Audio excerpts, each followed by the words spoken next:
Hi, welcome back to Journey with Joan, and you might be tuning in from the Messages of Hope channel, so welcome back if you're tuning in from that channel today. Oh my goodness, today has been a little trying today. I've been struggling today, to be honest. As you can see, my hair is not done. It is wet and it is just brushed back. I'm just being authentic.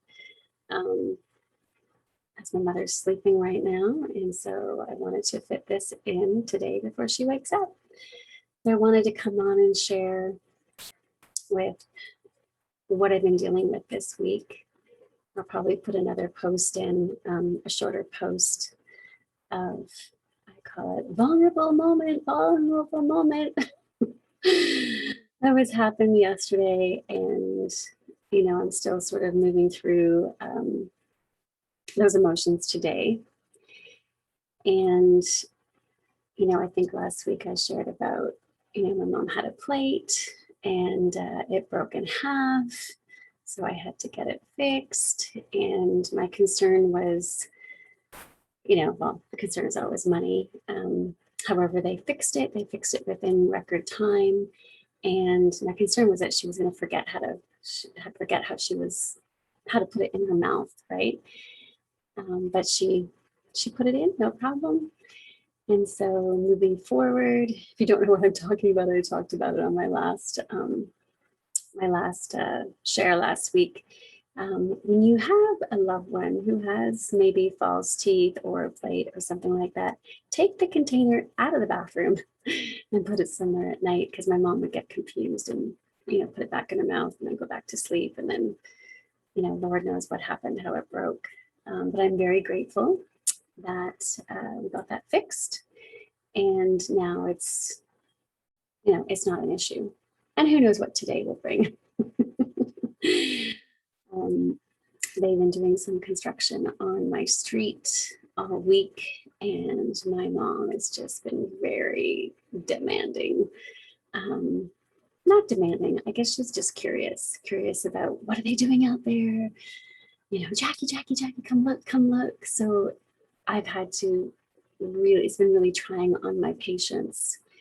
And, normally I'll just go take a look and calm her down, but it was like constant engagement for the last few days. And the same questions over and over again. So I wasn't able to, do all my tips and tricks of how I, navigate her through those moments, getting her to, sing a little song, or, get her to look at something else, because these men are working right outside our window. So it's definitely taken her focus. So, what I wanted to talk about today, last session I talked about, when I accepted that my mom had dementia, then I could really be with her and be with everything that she is and everything that she's not, and really just accepted that this is this is what they say she has, and I'm going to accept it. And I think, I shared that we started on one medication, and, we got referred to another doctor in Hamilton, and they did a scan, and it was mixed dementia and Alzheimer's. And I did put her on some other medication after that. And again, there were side effects. And I decided with my brother, I shared with him, I said, this medication, they say, nothing cures this. And they say that it slows down the progression. And I said to my brother that I wanted to take her off it. I said the side effects were just too much. And, do you stand behind me or do you support me? And my brother's been really, really great. He's supporting me from afar. He can't do, the physical care of the day-to-day care that I do. And he's like, I support you 100%. You're the one who's there and sees, the real true impact. So he was very supportive. So we decided to take her off everything. And,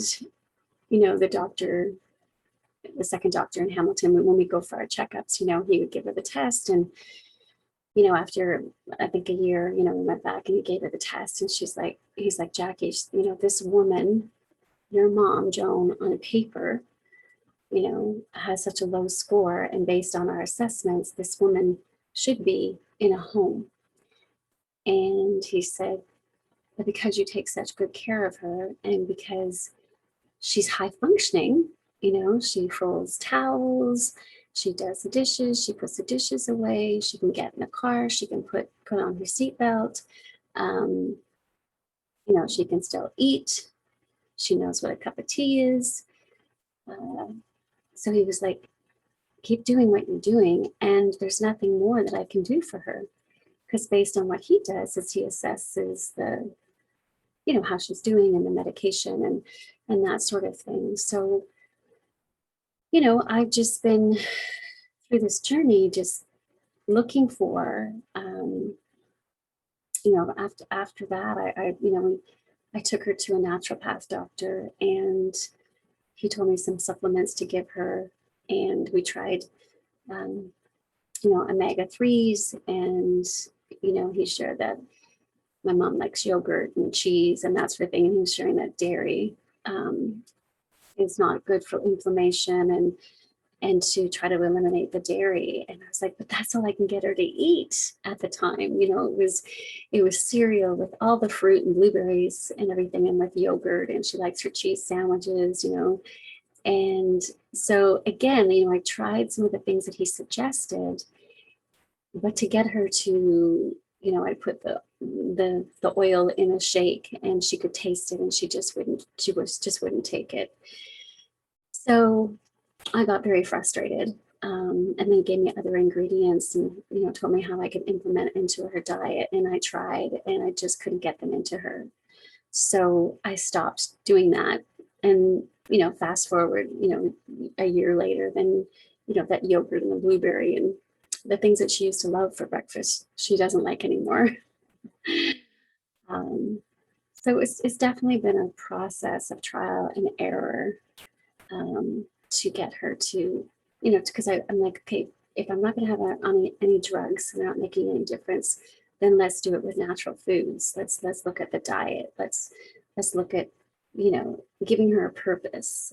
I did enroll her in some of the programs in our community, daycare programs where you can take your loved one, drop them off, and they can, have activities and, cup of tea, and then she would come home, and that worked for a while. And because she had found a friend there, and she really had so much fun. She was like a little kid though in the morning. Sometimes she'd want to go, sometimes she didn't want to go, and I would say, Mom, I have to work, so we just have to go for a few hours, and I'll see you in the afternoon. So that worked for a little while. And then the one woman that she bonded with stopped going. And so she didn't want to go anymore. And then there was another program in town. Again, it's like an adult recreation center. You have to be more highly functioning to go. Again, I enrolled her in that. And, just like a little kid, if she didn't have a friend or somebody that she knew,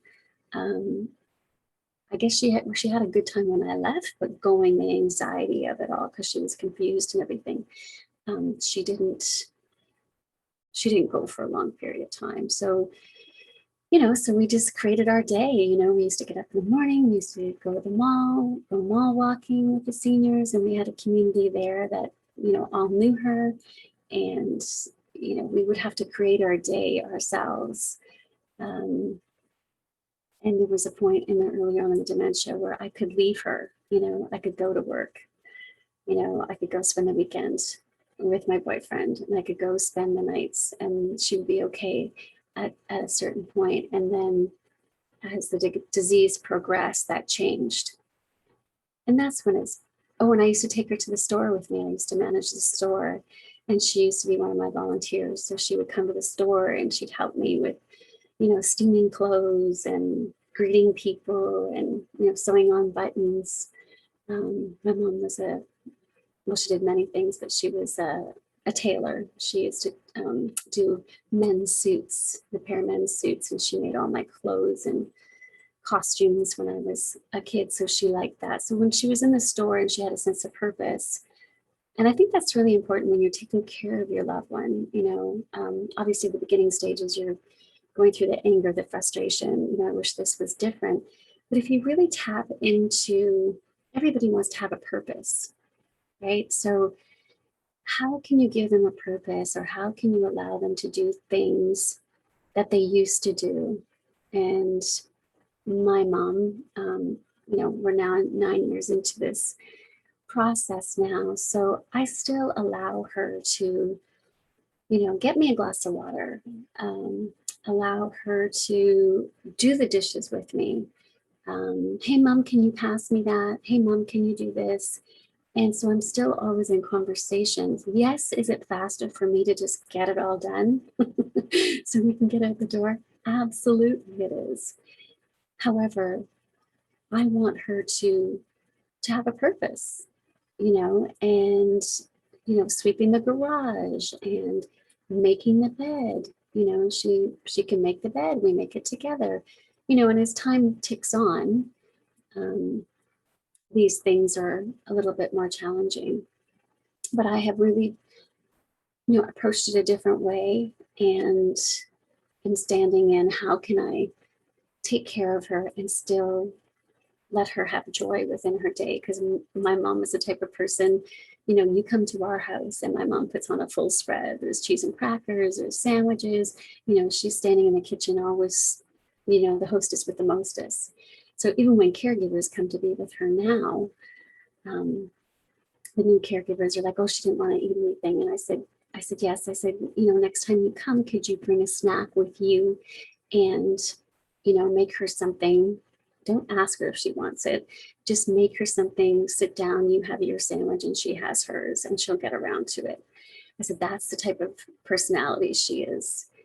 So I'm really key into those things. And, my mom, she loves music, and we are a very musical family.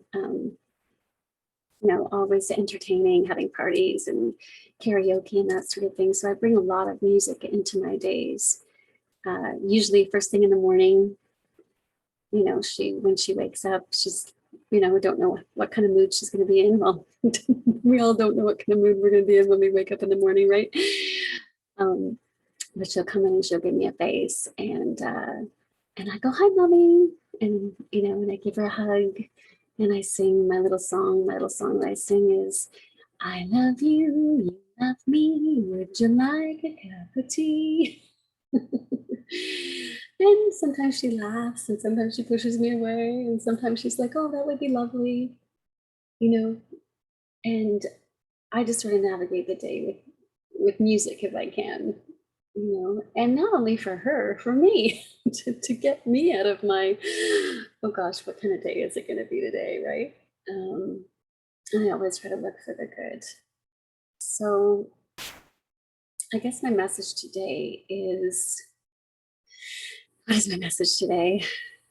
I am going through some things right now, which I'll come on and discuss later. I will share another post, something that happened to me yesterday, after I share this post today, so you can see what I'm dealing with. And yeah, I'm just, I'm looking, I found a nutritional product that we started, and that seems to be helping her and helping myself. And I found another product that I just started my mom on just a couple of days ago, and I'll let you know how that's going, to help with her energy. And yeah, we're in a crossroads right now as a family of our next steps of how to care for my mom. And I think the important thing is, when your loved one is being diagnosed with this and you are the caregiver, if you're the caregiver, or if you're caregiving for your loved one, as a family, to really, really be in communication. Like, I'm really in communication with my brother, and sometimes I find it like, oh, I don't want him to let him know, because I have to be the one who figures it all out, and I have to be the one to make these decisions. And oh, I made this mistake and I don't want to tell him because then he's going to be mad at me. All these conversations you have in your head, right? When you're not communicating with people. And I think it's just really important to sit down as a family and say, okay, this is the situation, this is what's happening, and how are we going to navigate through this? And I think I stepped up right away. Well, not that I stepped up right away. The situation unfolded right in front of me, and I was here. And I think I said in my previous video that it was in, everything happens for a reason, I believe. But I guess what I'm trying to say is communication is the key, right? And sometimes you're looking at making a decision and you don't want to make a wrong decision. So then you stay in that indecision, for like a long period of time. And, write down the pros and cons about that situation, be in communication with your loved ones, find other perspectives on the situation so that you can make a clear decision, and then just stick to it and follow through with it, and know that, the universe has your back. And, with this disease, I always ask myself, oh, but if I do this, she was going to get worse, right? And it's like, yeah, but what if I do this and she thrives? What if I make this decision and that decision, changes everything for myself and for her? And I think the crossroads that I'm at right now is, balancing taking care of my mom and also looking at my life and, having self-care for myself, taking care of myself. And it's very difficult right now during this pandemic as we're all isolated. And the structures that I would have to have someone come and stay with my mom for the weekend, or take my mom, somewhere where she could stay for the week and I could have a break, that hasn't been happening. And so I'm a bit burnt out, to be perfectly honest. And, I'm learning to take those moments, even after when she goes to bed, to run myself a bath, or to, when I have a break and a caregiver comes in, to go for that walk.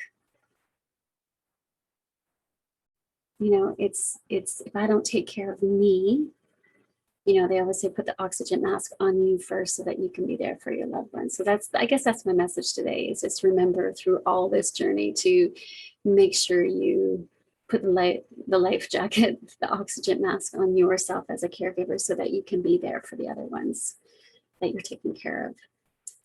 And I want to share the magic moment of the day today. I've had a challenging day, like I said, and I came on yesterday. I did a video when I was doing some self-care, and I was just going to post that today and not do any, new one today. But I thought, no, I really want to share more than just what I shared than yesterday. But my magic moment of the day today, my mom was up early and, she went back to bed, and, I have glasses and my mom has glasses. She used to wear glasses all the time. She doesn't wear them anymore, but she put on some other glasses, and she went to lay back down on the bed. So I don't know if this is going to work. I'll have to post it in the chat, but this is how, I don't think you're going to see. She's wearing her sunglasses. She's fallen asleep in her bed and she's wearing her sunglasses while she's sleeping. So there you go. Another moment that happened last night that was heartbreaking, and and then I always look for the good, but and I shouldn't have asked her this question, because they talk about, I think it's called sundowners, when someone with dementia or Alzheimer's, when it becomes evening, they become more confused. And that's what's happening to my mom now. And so at the end of the night, she kind of gets confused and she's like, which room do I go to? And I asked her, I said, Mom, like, what, do you know who I am? And she looked at me and she's like, no. And I'm thinking, why did you ask her? Why are you asking that question? And I'm kind of, I guess I'm testing her, right? But I don't usually ask her that question. because I have her on a new product, I wanted to see if there was some sort of clarity around that. But anyway, she said no, and my heart sank. And then she said, but you're really nice. She's like, you're very nice. And I was like, okay, well, that's good. And then I went and sat down, and then she went back to her room. And then, a few moments went by, and then she's like, Jackie. And I'm like, okay, so, moments that take your breath away, and then moments like that. And then I was putting her to bed last night, and and I always give her a kiss and say, love you, see you in the morning. And she's like, love you. She's like, thank you, love. So once a mom, always a mom. Look for the magic moments. I hope that message of hope with whatever you're dealing with today. Just find grace and gratitude in what you're doing, and know that this too shall pass. And as my cousin said, which was so beautifully said, this is just a wrinkle. This is just a wrinkle in this moment, and this too shall pass. So until next time maybe I'll dry my hair. Yeah, have a wonderful day and stay in gratitude. And I want to acknowledge you for, if you're a caregiver, for having patience and being with your loved one every day. And even just through this time in the world right now, just know this too shall pass, and have grace and gratitude for yourself. And I'll see you next time.